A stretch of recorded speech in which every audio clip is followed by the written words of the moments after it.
औज़ुबिल्लाहिमिनश्शैतानिर्रजीम बिस्मिल्लाहिर्रहमानिर्रहीम।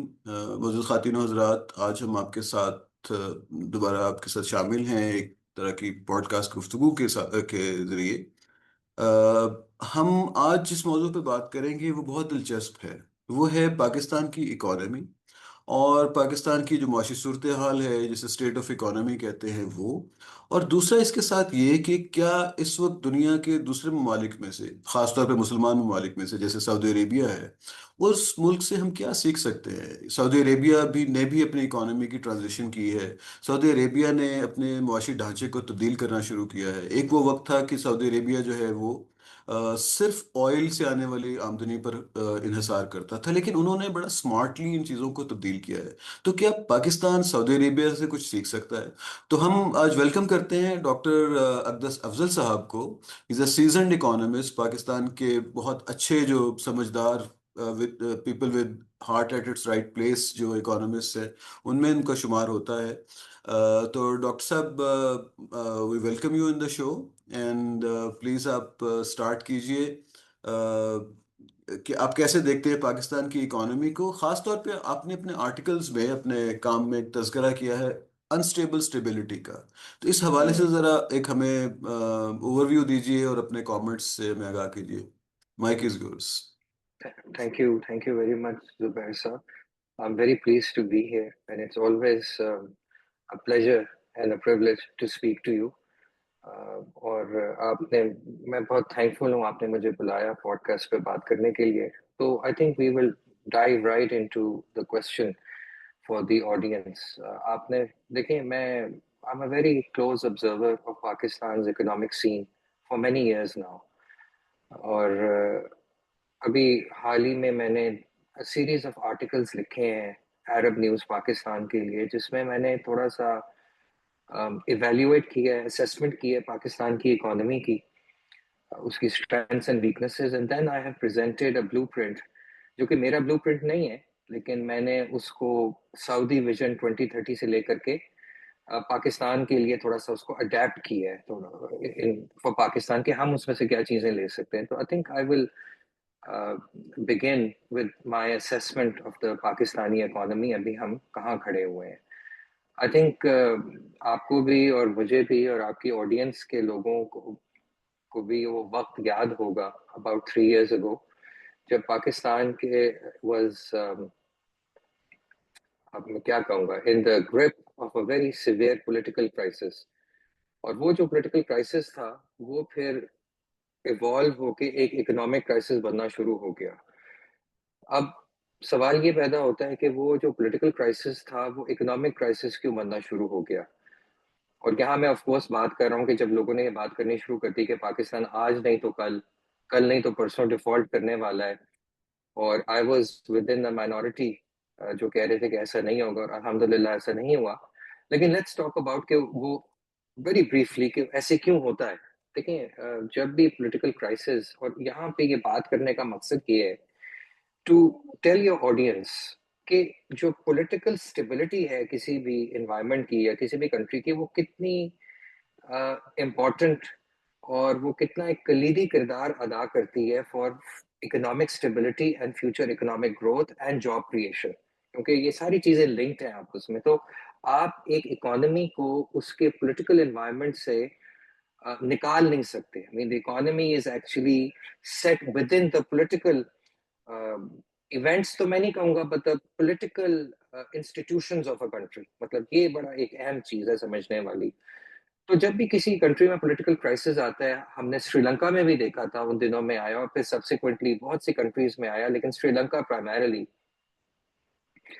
तो दो चीजें होती हैं. आई मीन नंबर वन ये होता है कि आपके जो पॉलिटिकल लीडरशिप होती है, वो उसकी जो फोकस है ना, वो बिल्कुल हट जाता है फ्रॉम द इकोनॉमिक जो टारगेट्स, आउटकम्स या चीजें होती हैं.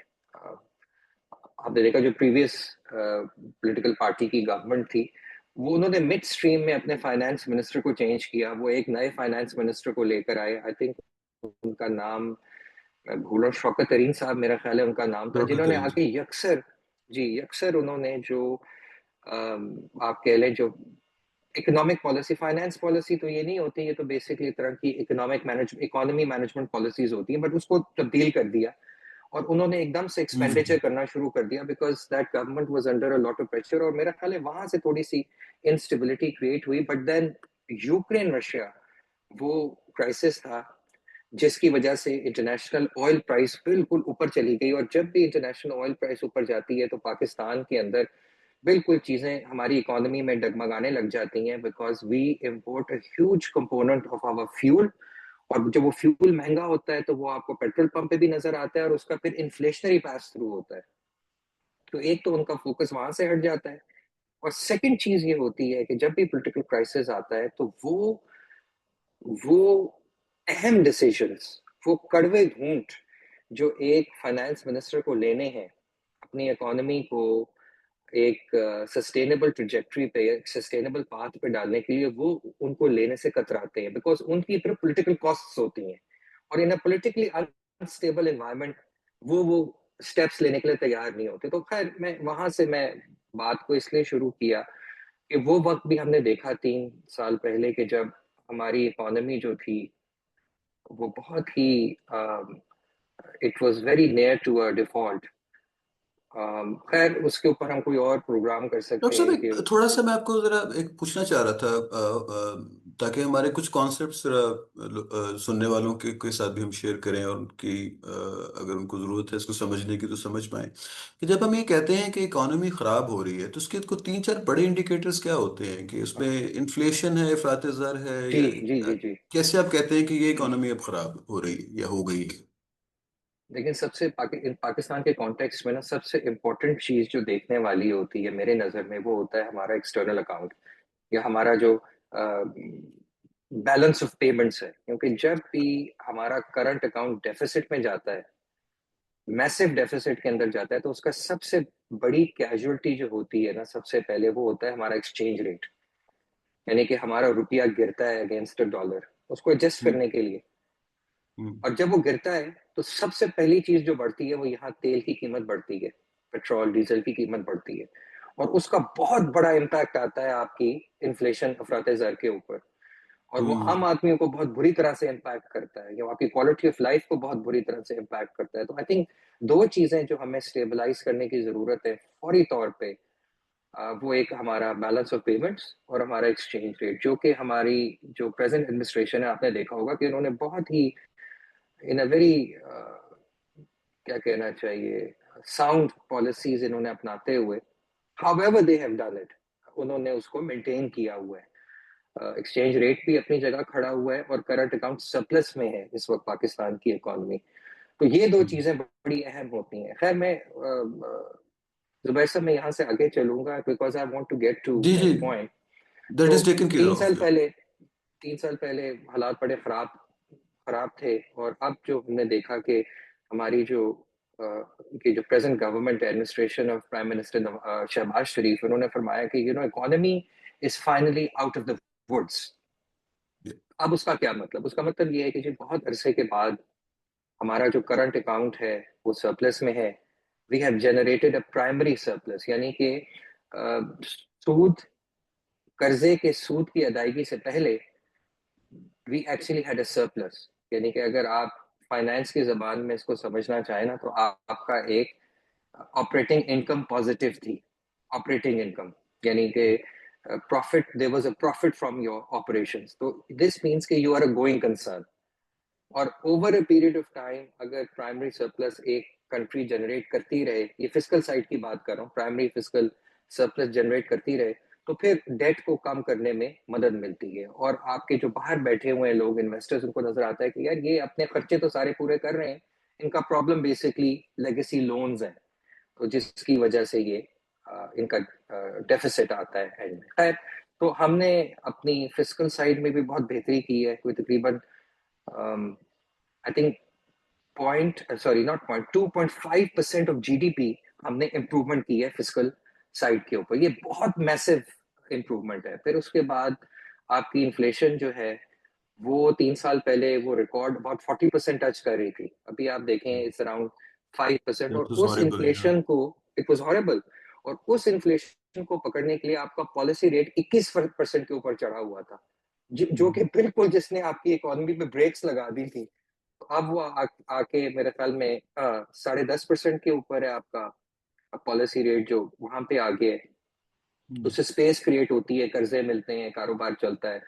इन्फ्लेशन आपकी 5% के इर्द गिर्द है। तो आई मीन ये चीजें अगर आप देखें, और हमारा जो बैलेंस ऑफ पेमेंट्स है, जो करंट अकाउंट है, वो भी सरप्लस में है। जी। जिसमें जो पाकिस्तान के बाहर जो लोग बैठे हुए हैं एक्सपैट्रिएट, उनका बहुत बड़ा रोल है इन sending record amount of remittances. मतलब आप ये देखें कि हमारे तकरीबन मिलियन या मे बी 1.5 मिलियन पाकिस्तानी बाहर बैठे हुए हैं, जो काम कर रहे हैं गल्फ में, स्पेन में, नॉर्वे में, यूके में, यूएसए में, ऑस्ट्रेलिया में, वेर एवर दे में बी। तो ये जो 1 से 1.5 बिलियन पाकिस्तानी है, ये हमें तकरीबन इस साल तकरीबन $42 बिलियन हमें भेजेंगे। यस, अपने लव एग्जैक्टली। वंस को भेजते हैं, but they are sending it.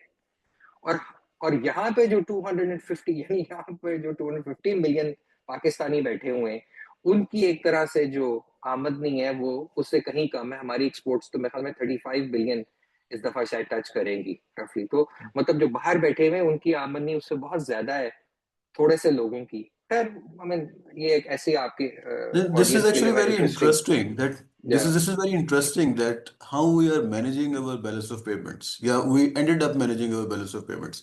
क्योंकि ये बहुत important है कि क्या आप अपनी goods and services को export करके, यानी कि अपनी इकोनॉमी को expand करके गुड्स एंड सर्विसेज एक्सपोर्ट करते हैं और उसके नतीजे में अपना फॉरेन रिजर्व्स को बेहतर करते हैं, या अपनी इकोनॉमी आपकी वहीं खड़ी है और आप कहीं बाहर से डॉलर्स किसी भी शक्ल में आपके पास आ जाते हैं, you manage your balance of payments. So these two situations can have very different kind of economic structures, but I agree या विद यू कि जो बाहर से पैसे का आना और हमारी हमारे लिए ईज क्रिएट होना, एक स्पेस क्रिएट होना to run our economy, to manage our finances, और जो इकोनॉमी का स्ट्रक्चर है, इसकी इन्फ्लेशन वगैरह सारा कुछ, इसका आपने तस्करा बड़े अच्छे तरीके से किया। मेरा ख्याल है कि this is very credit important, goes to और देम। इस पे हम आई फिर वांट टू कभी give them credit, number one. जरा तफसील से बात भी करेंगे जी आपके जी, साथ, हम दोबारा करेंगे, लेकिन इन्वेस्ट मैं करेंगे ऐसे ही टाइम की, एक लेकिन आप अपनी इंटरेस्टिंग बात प्लीज जारी रखिएगा जी। इंटरेस्टिंग चीज आपको बता रहा था कि I want to give credit to all the people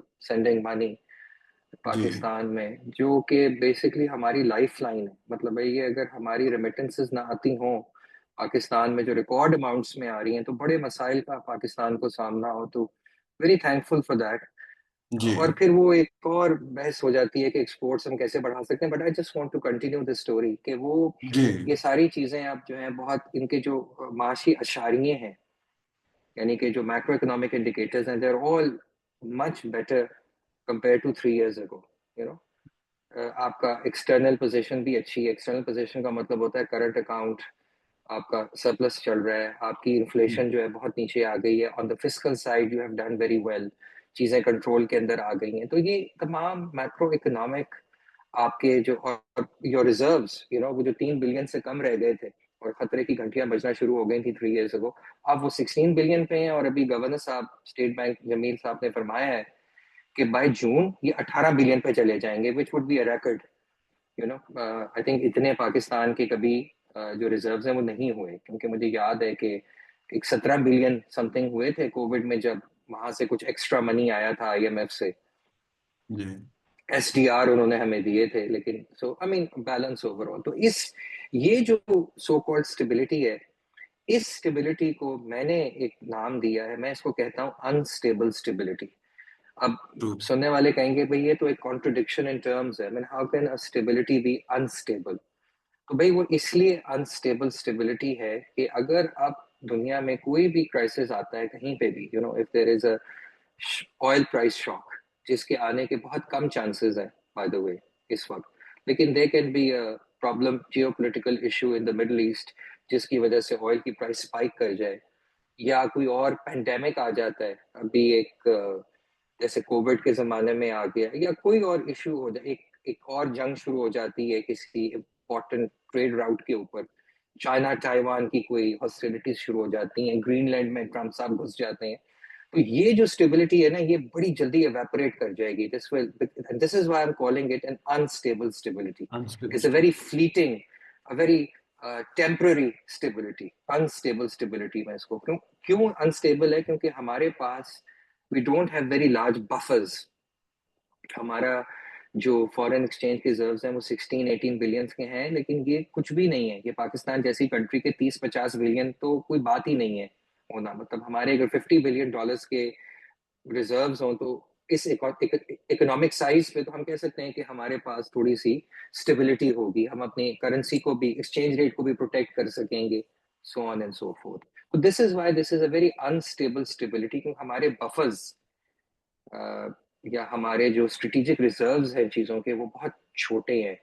um, तो इसलिए मैंने इसको अनस्टेबल स्टेबिलिटी का नाम दिया.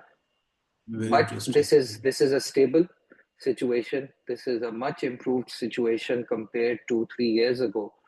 And I think some credit should be given to our economic policy makers. उन्होंने अच्छे तरीके से IMF के साथ भी काम किया है. उन्होंने वर्ल्ड बैंक के भी प्रेसिडेंट भी पाकिस्तान आए हुए थे, उनको भी उनके साथ अच्छे तरीके से काम किया है.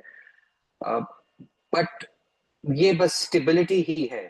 ये इसमें अगर आप पूछें कि how does it translate to the street और to the ground level, I think उसके अंदर मैं बिल्कुल, the report card is solid F. F यानी कि फेल है. मतलब एक तो मैं B+ दे रहा हूँ इनको स्टेबलाइज करने के लिए, but I think in terms of कि आम आदमी की जिंदगी में क्या फर्क पड़ा है, तो आई थिंक वो, I am sorry to report कि वो रिपोर्ट कार्ड जो है ना, वो एफ, वो फेल ही चल रहा है. क्योंकि अगर आप देखें, बहुत से एनालिसिस आए हैं. मतलब अगर आप देखें कि पाकिस्तान के अंदर पावर्टी का नंबर, अगर आपने, एक वर्ल्ड बैंक की पावर्टी असेसमेंट आई थी कुछ महीने पहले, उसमें बड़ी इंटरेस्टिंग जुबैर चीजें नजर आती हैं. उसमें ये नजर आता है कि जहां पाकिस्तान में पावर्टी बदस्तूर गिर रही थी फॉर मेनी इयर्स, वो अब कोविड के बाद फिर से ऊपर जाना शुरू हो गई slightly. I think this is a very strong indictment of our, क्या कहना चाहिए, social contract, so for the lack of a better word, कि हमारा जो ये इमरानी मुआहदा है, कि जिसमें गवर्नमेंट जो है उसने हमारे लोगों का क्वालिटी ऑफ लाइफ भी बेहतर करना है. उनको सिर्फ चादर चार दीवारी का तहफ़्फ़ुज़ फराहम नहीं करना, बल्कि उनको, मैं समझता हूँ कि एक अच्छी जिंदगी की अपॉर्चुनिटीज तो कम से कम प्रोवाइड करनी है. तो आई थिंक उसमें हमारी तमाम गवर्नमेंट्स जो है ना, वो फेलियर का शिकार है. तो उसमें उसमें अगर आप देखें, तो वो कोई इतना अच्छा नजर नहीं आया. पावर्टी बढ़ना शुरू हो गई है. अगर आप कैलोरी इनटेक देखें पाकिस्तानियों की over the last few years, इस पे बड़ी बातचीत, और ये डेटा आ रहा है फ्रॉम द, ये जो आपका होता है ना, इंटीग्रेटेड हाउस होल्ड सर्विस जो होते हैं, वहां से आ रहा है. तो Sir. पाकिस्तान जी, तो पाकिस्तानी जो हैं, हमारे लोग जो हैं, वो बहुत, उनकी कैलोरी इंटेक कम होना शुरू हो गई है, जो कि मतलब गोश्त कम खा रहे हैं, प्रोटीन इंटेक कम हो रही है. इसके दो रीजन है. एक तो रीजन ये है कि आपके food inflation has been huge in this country, number one. उसका फिर ताल्लुक है आपके फैमिली साइज के साथ. मतलब आपका जो फैमिली साइज है बदस्तूर, वो बहुत बड़ा है, यू नो. और तीसरी चीज ये है कि जब एक पॉपुलेशन कम कैलोरीज लेती है या कम प्रोटीन लेती है, तो उनकी हेल्थ के आउटकम्स बहुत नेगेटिव होना शुरू हो जाते हैं. और कोई भी सोसाइटी जो जिसमें हेल्थ के आउटकम्स नेगेटिव है, वो कभी भी अपनी प्रोडक्टिविटी, जिसकी बहुत बात होती है, प्रोडक्टिविटी प्रोडक्टिविटी प्रोडक्टिविटी, उसकी प्रोडक्टिविटी ऊपर जाने में बहुत बड़े बाइंडिंग कंस्ट्रेंट्स हैं. तो उस लिहाज से भी मैं देखता हूँ कि पाकिस्तानियों की जिंदगी में कोई अच्छा असर नहीं पड़ा. पॉवर्टी ऊपर चली गई, कैलोरी इंटेक कम हो गई. फिर जॉब्स की बात करते हैं. आप देखें, पाकिस्तान में तकरीबन हर साल 5 मिलियन लोगों का इजाफा होता है इन टर्म्स ऑफ पॉपुलेशन. अब पहले प्लानिंग कमीशन का ये एस्टिमेट था कि हर साल तकरीबन 1 मिलियन जॉब्स चाहिए. लेकिन अभी जो वर्ल्ड बैंक के प्रेसिडेंट आए थे, उन्होंने कहा है कि पाकिस्तानियों को हर साल तकरीबन 2.5 से 3 मिलियन जॉब्स पर ईयर चाहिए टू अब्सॉर्ब वो जो ह्यूज पॉपुलेशन यंग लोगों की दाखिल होती चली जा रही है into the workforce without having good jobs. तो वो कह रहे हैं अगले 10 साल के लिए 2.5 से 3 मिलियन जॉब्स पर ईयर हमें जनरेट करनी है. No generation of jobs. तो आई थिंक इस लिहाज से मैं देखता हूँ कि जो आम आदमी की आउटकम्स है ना जिंदगी की, उसमें वो खातिर खा इम्प्रूवमेंट नहीं नजर आ रही, और ना ही कोई प्लान नजर आ रहा है गवर्नमेंट का कि वो ये कैसे कर पाएंगे। और उस तनाजुर में फिर जुबैर साहब, मैंने वो आर्टिकल लिखा था जिसमें मैंने बात की कि हमें जो है वो बहुत ही फोकस्ड क्लियर स्ट्रेटजी बनाने की जरूरत है। तो अगर आप यहाँ पे you want to guide me towards that side, तो please feel free to do that. या डॉक्टर साहब, बहुत दिलचस्प गुफ्तगू है। मैं आपको इंटरप्ट भी नहीं करना चाह रहा था। ये हमेशा एक अपॉर्चुनिटी होती है कि हम आपको सुने कि कैसे आप इसको प्रॉब्लम को आइडेंटिफाई करते हैं और फिर कैसे आपके सॉल्यूशंस की तरफ लेके जाते हैं चीज़ों को। जो हमें समझ में आ रहा था जब हम आपके आर्टिकल्स देखते हैं, पढ़ते हैं, कि पाकिस्तान की जो सप्लाई साइड है, it has to be really beefed up. और ताकि सिर्फ डिमांड कंप्रेशन के साथ आप इक्वलाइज नहीं कर सकते, you have to really go through reforms to increase chances of income streams for various strata of society. इसमें खास तौर पे मुझे मेरा इंप्रेशन ये है कि जो हमारे बिजनेस एनवायरनमेंट है, फर्म्स इस्टेब्लिश करना और फर्म्स को आगे लेके चलना, उसके ऊपर जितनी ब्यूरोक्रेटिक रेड टेपिज्म है, जितना उसके ऊपर रेगुलेटरी बर्डन है, I think government of Pakistan को गुड्स एंड सर्विसेज जनरेट करने वाले इदारों को फैसिलिटेट करना चाहिए इस वक्त। उसके ऊपर हमारे यहाँ बहुत ज़्यादा शायद प्रेशर है। मैं ये नहीं कह रहा कि आप इकोनॉमी, आप रेगुलेशन बिल्कुल उठा लें। Perhaps there is a need to create that ecosystem in which the people and the firms which can generate more and especially high quality goods and services, उसको आप लेके चले। अच्छा, ये अब ये जिस मुकाम पे अब हम खड़े हैं इस बहस के, आपसे मैं ये जानना चाह रहा था, आपने बड़ा क्लोजली पिछले दिनों में जो आपका हम काम देख रहे थे, आपने सऊदी अरेबिया को भी देखा, उसकी इकोनॉमी को की ट्रांसफॉर्मेशन को, उसकी उसमें जो इकोनॉमिक चेंज आ रही है। क्या पाकिस्तान उनसे कुछ सीख सकता है? जरा काइंडली इस पर रोशनी डालिएगा। हम्म। अच्छा, मैं इसको डेफिनेटली आंसर करूंगा, बट उससे पहले I want to make a point Zubair साहब। आई थिंक ये जो बेसिकली जो कंट्रीज की, आप कह लें कि जब वो उनका क्वालिटी ऑफ लाइफ लोगों का बदलता है ना, या आप कह लें कि जीडीपी पर पर्सन राइज करना शुरू करता है कंट्रीज के अंदर, तो बेसिक जो डिटर्मिनेंट है ना जो उसको लेकर के आता है, वो है productivity. Productivity is a very technical word, but आपके सिंपल मैं बताता हूँ, यानी कि टेक्नोलॉजी या स्किल, या या आपका जो ह्यूमन कैपिटल है ना वो कितना एबल है, उसकी तालीम कितनी अच्छी है और उसकी सेहत कितनी अच्छी है। सो वेरी वेरी सिंपल, पीने का साफ पानी अवेलेबल है या नहीं, वेरी एब्सोल्युटली। सिंपल। तो मैं ये देखता हूँ कि पाकिस्तान में जब भी इकोनॉमिक ग्रोथ की या डेवलपमेंट की बात होती है ना, तो we always seem to be taking a very high road, sorry, low road to productivity. Low road का मतलब होता है कि आसान रास्ता, वो है कि आप सब्सिडीज दे दें, आप बिजली सस्ती दे दें, आप जो है ये जो आपकी रेगुलेशंस है इनको कम कर दें, टैक्स को कम कर दें। ये सारी चीजें बहुत अहम है। आई थिंक ये गवर्नमेंट को देनी चाहिए ताकि हमारी एक्सपोर्ट्स competitive बने। But in the medium term and in the long term, if you take a long view as they say in the English language, ये जो है ना आपकी जो इकोनॉमिक ट्रांसफॉर्मेशन है कंट्री की ना, from low value added to high value added, ये कभी भी नहीं होने पाएगी। क्योंकि यहाँ पर ना एक हमारी फर्म्स के जो मसाइल हैं वो हैं, लेकिन जो की इंग्रेडिएंट मिसिंग है ना पाकिस्तान में, वो है high skilled labour. High skilled labour हमारा मिसिंग है, जो की इनपुट है, जिसकी कभी आप बात नहीं करते, कोई बात नहीं करता।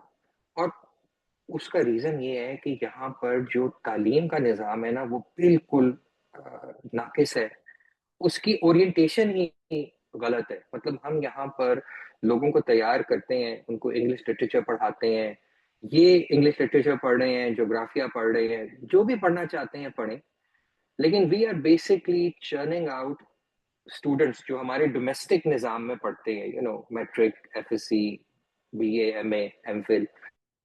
हर एक ने सीएसएस का इम्तिहान देना होता है, हर कोई अपने आप को सीएसएस के लिए तैयार या मैनेजर, वो क्या कहना चाहिए, ब्यूरोक्रेट बनने के लिए तैयार करना चाहता है। हर एक की ख्वाहिश है कि हम सीएसएस कर लें। ये निज़ाम जो है ना, ये education system needs to be change. आपको स्किल बेस्ड एजुकेशन सिस्टम के ऊपर जाना है। स्कूलों के अंदर लेथ मशीन इस्तेमाल करना सिखाएं। हर स्कूल के करिकुलम के अंदर कोई टेक्निकल कंपोनेंट होना चाहिए, चाहे जो भी स्कूल हो। गवर्नमेंट स्कूल के लिए तो बहुत ही अहम है, वेल्डिंग करना लोगों को आना चाहिए, इलेक्ट्रिसिटी का काम आना, मतलब ये छोटी छोटी स्किल्स हैं जिससे फिर बहुत उम्दा आगे बात चल। की, क्योंकि इस वक्त डॉक्टर साहब जो एआई की वजह से जिन जॉब्स पे प्रेशर है वो सीएसएस की तरह की जॉब्स हैं जो अंडर प्रेशर है, एग्जैक्टली, क्योंकि ये तमाम चीजें कंसल्टिंग अब जॉब, ऑटोमेट हो सकती एग्जैक्टली। हैं। बट हाँ योर योर स्किल, जो मैनुअल हाँ। लेबर है, वो नहीं हो हम्म। सकती। सो दिस दिस इज मतलब आप वंडरफुल ये देखें आइडिया। ना कि ये हमारा करिकुलम जो है ये बिल्कुल नाकिस है। वुडवर्क करना सिखाएं, हम्म। बिजली का काम, लेथ मशीन, और उससे फिर आइडियाज की जनरेशन होगी। जो उसमें केमिस्ट्री पढ़ना सिखाएं लोगों को। मतलब इससे जो आपके तेज स्टूडेंट्स होंगे, जब वो इंट्रोड्यूस होंगे टू दीज स्किल्स, वो कोई नई चीजें तख्लीक करेंगे। मतलब not everybody is going to become doctor साहब अभी बिल मैं देख गेट्स। रहा था, सिर्फ पंजाब ने शायद, जो एक ट्रेडिशनल हमारी है ना, लोगों के पास चॉइस ऑफ सब्जेक्ट से होती है,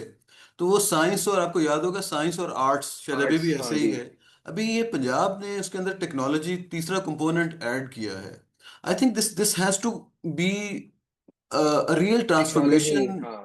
है ना, कि आप जुबैर, अ, जी। टेक्नोलॉजी बड़ी अच्छी चीज है, लेकिन मैं बात कर रहा हूँ फिजिकल स्किल्स की। मतलब मैं बात कर रहा हूँ कि लेथ मशीन चलाना सिखाएं स्कूलों में, कारपेंट्री। मतलब लोग कहेंगे यार अब हमारे बच्चों को जो है, हमारे बच्चों ने तो वो बनना है, अफसर बनना है। भाई यही तो प्रॉब्लम है यहाँ पे। एक ऐसी इकोनॉमी में हर कोई अफसर नहीं बन सकता। You have to generate entrepreneurial mindset. वो लोगों को तब आता है जब उनके पास स्किल्स होती हैं, उनको हम्म। मशीन्स चलानी आती हैं, उनको केमिस्ट्री की नॉलेज होती है। तो ये चीजें जो है ना, मतलब इस पे हमें फोकस करने की जरूरत है हमारे निजाम तालीम में। और यहाँ से फिर मैं अब सेगवे करता हूँ सऊदी डॉक्टर साहब, अरेबिया के सिर्फ अंदर। मैं काइंडली मैं आपको थोड़ा सा टाइम देना चाह रहा हूँ इस चीज़ पे, because this is something which is very पूछे क्लोज पूछे। टू अवर जी हार्ट, एंड इट जी। Should be very close to our heart. कि पाकिस्तान में एक इन्होंने टीवेट का एक अलहदा से एक सिस्टम शुरू किया हुआ है, which is thought to be subordinate to the regular education system. ये साइंस आर्ट्स और इसके साथ जो टीवेट है, इसको भी मेन स्ट्रीम होना चाहिए। Is it what you are saying कि आप इन्हीं इदारों में या एक मतलब करें कैसे इसको, क्योंकि जो एस्टेब्लिश्ड ऑर्डर है वो तो ये नहीं जनरेट कर रहा। So what, just few well, thoughts, इसको ट्रांसफॉर्म कैसे करें? अब ये देखिए, ये सबसे पहले जो चीज चेंज करती है ना किसी सोसाइटी में, वो माइंडसेट चेंज करता है।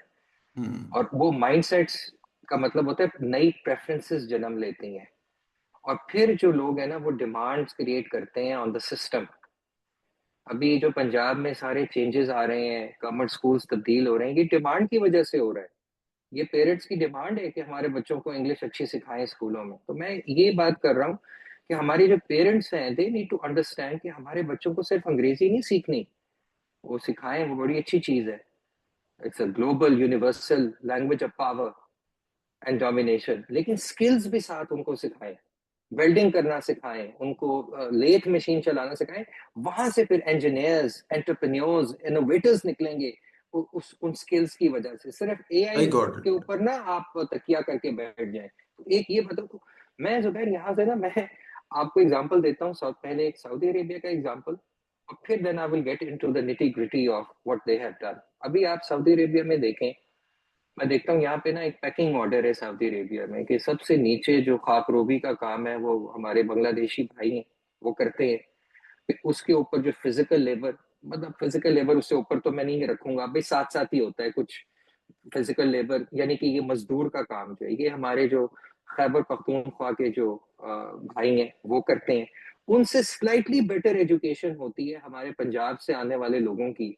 स्पेशली जो ये मंडी बहाउद्दीन साइड से आते हैं, ये रेफ्रिजरेशन, इलेक्ट्रिशियन, प्लम्बिंग का काम ये करते हैं। और फिर मैं देखता हूँ कि थोड़ी सी जो अच्छी जॉब्स होती हैं, अच्छी jobs as in well paying jobs, सारी जॉब्स अच्छी हैं, वेल पेइंग जॉब्स वो होती हैं वेटर्स की और रिसेप्शनिस्ट की। और उसमें मैं देखता हूँ कि वो जो टियर होता है ना, वो इंडियंस के पास होता है। क्यों होता है? कि उनका निजाम तालीम हमसे इतना बेहतर है कि वो थोड़ी बहुत इंग्लिश वगैरह बोल लेते हैं। और फिर उससे ऊपर एक टियर है जिसमें टेक्नीशियंस, आपके नर्सेस, आपके डेंटल टेक्नीशियंस आते हैं, वो सारे फिलीपींस से आते हैं क्योंकि उनका सबसे बेहतर एजुकेशन सिस्टम है इन तमाम कंट्रीज के अंदर। तो कहने का मकसद ये है कि हम कम से कम इतनी तो तालीम अपने लोगों को दे सकते हो कि ये लोग बाहर जाके सिर्फ गर्मी में काम ना करते हो, वो they can get jobs as waiters, as receptionist, as technicians. तो ये जो चीज है ना, यहाँ ये बहुत बड़ा स्टेट फेलियर है, ये सोशल फेलियर है कि हम 2026 में ऐसे लोग आपको नजर आते हैं लाहौर शहर में जो कि कुछ पढ़ना लिखना नहीं जानते। आई मीन आई थिंक ये तो दिस इज नॉट समथिंग जो किसी को भी एक्सेप्टेबल होनी चाहिए। एंड आई थिंक सो मेरा जो सारा आइडिया है ना, जो थियोरेटिकल मॉडल है मेरे जहन में, और मैंने इसकी एक दो जगह बात की है, कुछ लोग उन्होंने मुझे सही तरह से बात भी नहीं करने दी। आपका कम से कम शुक्रिया ये है कि you are letting me speak. तो मेरा जो सारा इकोनॉमिक ग्रोथ का मॉडल है ना, वो ऊपर से नीचे शुरू नहीं होता कि आप जो है वो सब्सिडीज दे दें, टैक्स कम कर दें, ये कर दें। मेरा मॉडल नीचे से ऊपर जाता है, यानी कि जो आपका बेसिक इनपुट है ना in the economic, in in the process of economic growth, वो है आपके लोग, उनकी स्किल्स, कैपेबिलिटीज आप कह लें in Amartya Sen sense, yes. Capabilities, या आप उनकी जो ह्यूमन कैपिटल है उसको इस लेवल तक लेकर जाएं कि जब वो इनपुट पड़े into the process of economic growth, तो वो हाई वैल्यू एडेड चीजें क्रिएट करें। और उसमें फिर ये शामिल है एजुकेशन करिकुला के अंदर लोगों को स्किल्स देना, skills basic machine tooling skills जो कि किसी के पास नहीं है। I think this is very important. ये मेरा बेसिकली मैं मॉडल आपसे शेयर करना चाहता था। तो then I think we can talk about Saudi Arabia कि वहां पर लास्ट 10 years में सऊदी अरेबिया में जब नई लीडरशिप आई है, यंग लीडरशिप आई है एमबीएस की, तो उन्होंने ये रियलाइज किया कि उनके जो फाइनेंसेस थे कंट्री के, वो बहुत ही एक अनसस्टेनेबल ट्रेजेक्ट्री के ऊपर थे। बेसिकली सारी रिलायंस जो थी वो तेल के ऊपर थी, और तेल में जब भी उतार चढ़ाव आता है, जैसे कि उस वक्त आया कुछ अर्सा पहले, तो उन्होंने रियलाइज किया कि अब नेक्स्ट टाइम ऐसा होगा तो हम तो बिल्कुल कम्पीट नहीं दुनिया में कर पाएंगे। तो फिर वहां पे उन्होंने 2016 के अंदर रफली एक विजन 2030 बनाया, जो कि मैकिंजी, एक बहुत ही बड़ी कंसल्टिंग फर्म है, उन्होंने बनाया उनके लिए। लेकिन आई थिंक जो सऊदी लीडरशिप की मैं कहूँगा अचीवमेंट वो ये है कि उन्होंने उसको इम्प्लीमेंट किया।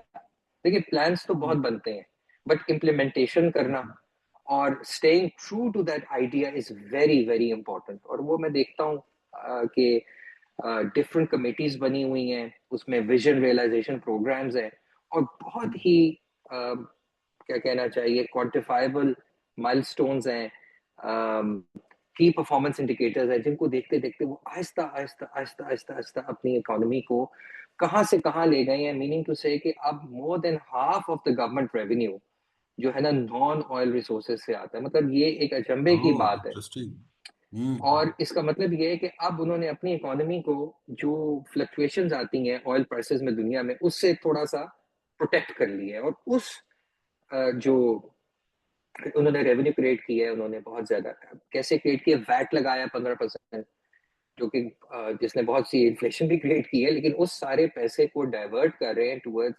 Investment in infrastructure, in science and technology, in digitalization, and finally in their own young people.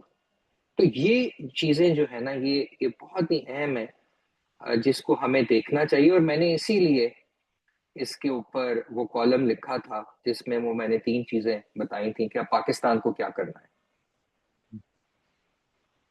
बिल्कुल ठीक। डॉक्टर साहब, थैंक यू वेरी मच। मेरा ख्याल है कि बहुत अच्छी एक सैर हासिल गुफ्तगू इसके ऊपर आपने की है, and viewers will benefit from it.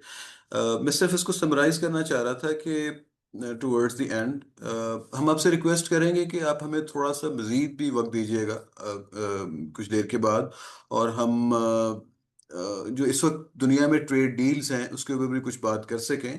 ये जो करंट पॉडकास्ट थी खातिन हज़रात, इसमें बहुत दिलचस्प मालूमात डॉक्टर साहब ने शेयर की हैं। और हमारी ख्वाहिश है, बेस्ट विशेस टू डॉक्टर साहब के ये चीज़ें हमारी गवर्नमेंट ऑफ पाकिस्तान भी इसको सीरियसली ले।